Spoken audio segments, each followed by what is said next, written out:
لازم تحاول 1000 مرة عشان تقدر تلاقي الطريق. وده بقى اللي انا اختلفت فيه وانا صغير، ان انا كنت بستغل الوحدة اللي انا فيها، وبستغل كل ألم بيحصل معايا ان انا احوله لبنزين يكون سبب في نجاحي.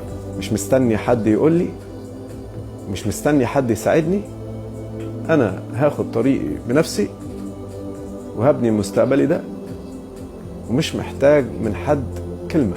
ومن هنا انا بدأت طريقي في اني اكون اقوى واول صانع محتوى في مصر والوطن العربي.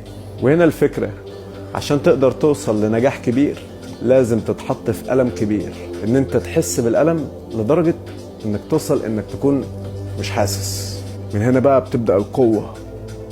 من اللحظة دي بتبدأ كده زي الشرارة بتاعت البنزين، البنزين اللي بيخليك تقف، البنزين اللي بيخليك تعترض على رأي كل الناس اللي حواليك. وهنا بقى خلى الإنسان اللي هو كان إنسان بيتعرض للألم بسبب كل شيء حواليه لإنسان شديد النجاح وشديد القوة، إن هو بقى مش محتاج حد على وجه الأرض.